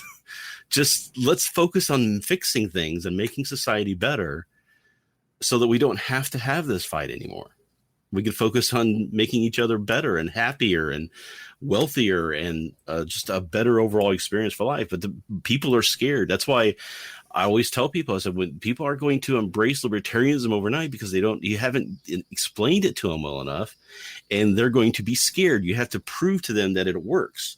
So until you can prove to them that it works, they're going to want to be able to wake up the day after voting for somebody and know that they can still go to the work. The kids can still go to school. Everything's going to be basically the same. It's not going to be complete chaos the day after. Nobody wants that. They're not going to vote for that. Yeah. Prove to people that you can do it and succeed at it, and it will be undeniable at that point. The lovely Maria Biggs Brown says, sorry I got in so late. Conversation sounds informative. It was extremely informative, very long-winded. And please, if you enjoyed this, please share it with your friends. We would love for more people to listen to We Are Libertarians and understand our point of view. We would like to be heard. Dion says, you can't be a libertarian if you don't have liberty. Fucking A. See, I'm gonna.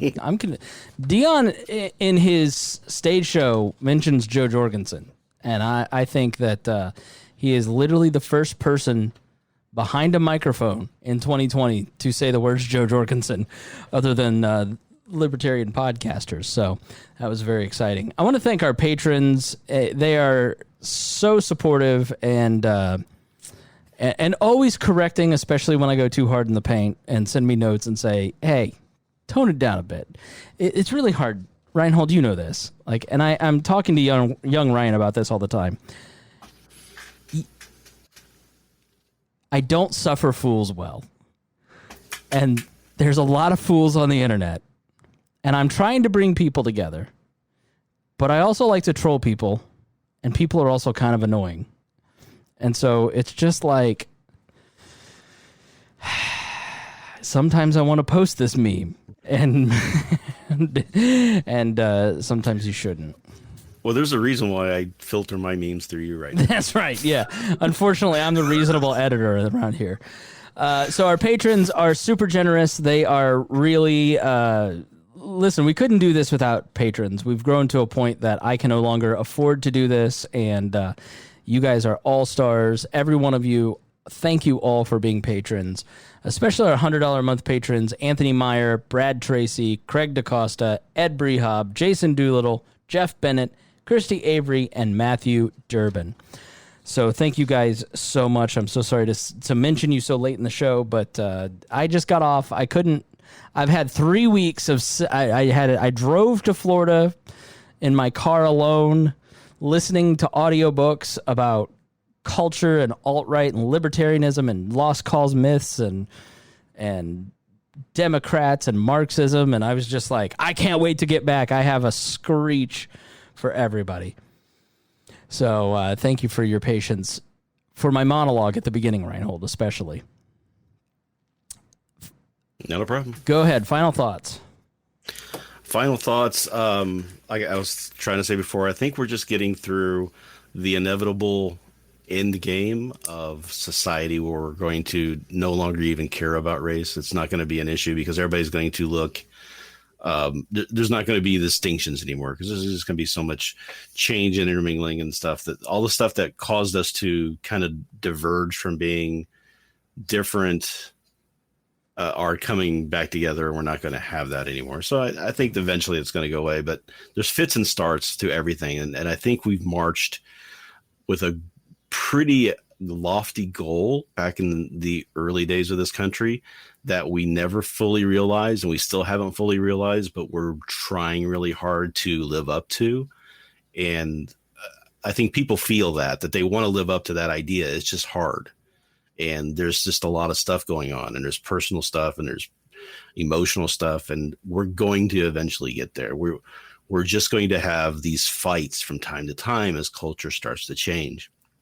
And as we start to make that progress. So I still feel hope. I've seen a lot of this happen in the past. I kind of remember a little bit of the early 70s that was going on as I was growing up. And I'm seeing a lot of the same stuff. And I think we're going to be okay in the end. Let's just try to get there and try to think about other people while we're doing it and have empathy for them. Yeah, and my final thought is along those lines. And so, I mentioned earlier the whole point of a representative democracy is that when you want to remove something like a statue, it goes through a formal process where everybody can be heard, and then an action is taken in agreement by the majority. And sometimes that process breaks down, and the check and balance, the whole system is built on checks and balances. The check and balance on a local government or a state or national government, in addition to checks and balances like the three branches of government, the electoral college, the check and balance that was the electoral college system where you had faithless electors that the Supreme Court stupidly ruined that check and balance. The ultimate check and balance is the majority of people and public opinion that lives in that community. It always has been. And so when the wrong decision is made, there's backlash to it, and I think what many people of color are saying is that it's like the But Chicago thing. Do we think that black leaders and black politicians and black pastors and black residents don't care about the violence in Chicago? Forgive me, but that's insane and insulting, right? Like, they deeply care. It's just that they don't have the power to stop the policies that have contributed to the violence because the majority of this country keeps voting that in. And so it's going to take a majority of this country, which happens to be white, to fix those imbalances, to fix those problems. It's up to the people of this country to start stepping in and being a check and balance. I wish people cared more about regulating their government than they did regulating the behavior of their neighbor. I mean, and that's really, we've just seen an off-the-chart number of people who want to regulate each other as opposed to regulating the thing that is causing most of the misery for all of us. Like, just get out of our way, let us be peaceful and productive, and stop dividing us. Because when you have something as powerful as these various forms of government, people are going to fight tooth and nail to keep control of those systems because they view it as survival. Voting becomes self-defense. It's no longer about natural rights and protecting liberty. It's now about effing the other guy before they F you. And that's a horrible way to live. That's a horrible society that we live in. And people want that message. They want to hear that message. They want to understand that message. And we've got to be out there talking about it and talking about these issues. And instead of like ostriching by saying, but Chicago, we should say, but Chicago is dangerous because of these reasons. And it's the majority that needs to fix it. You know, I was encouraged when I drove up Meridian Street, which is, above 38th Street. It's one of the wealthier parts of town. And it's a predominantly white part of town because lots of money, right? Lots of heritage families who've been around a long time own those homes. Black Lives Matter signs in a lot of those yards. And I guarantee you that the person that is the CFO of a Fortune 500 company that lives in one of those houses is not putting a Black Lives Matter sign out in front of his yard because he's a secret undercover Marxist that wants to overthrow you and replace you with a migrant worker. He or she or Z is putting that sign in their front yard because they deeply care about liberty for everyone. And we have the ability to connect with them and be partners with them. And then, oh, by the way, here's how our economic side also brings about more liberty.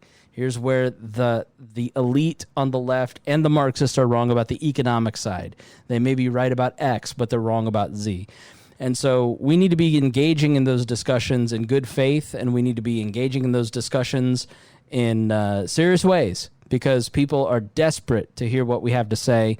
And libertarianism, it is the ideology of the future because it's the only workable solution that allows every person to achieve the full potential that lies within each and every one of them. So please keep sharing this show. Please keep talking about libertarianism. This is every 4 years, people are more interested now than ever before. We see explosive growth here on the network. That's how I know your friends and family are super interested. And we would just appreciate you sharing information and then, just talking about libertarianism. Just let people know, hey, I'm a libertarian. And the more people go, oh, I realize libertarians are all weird. I heard about that on the internet. That's true. So thank you, everybody, for listening. We really do appreciate it, and we appreciate you. So thank you so much for joining us, and we will talk to you soon.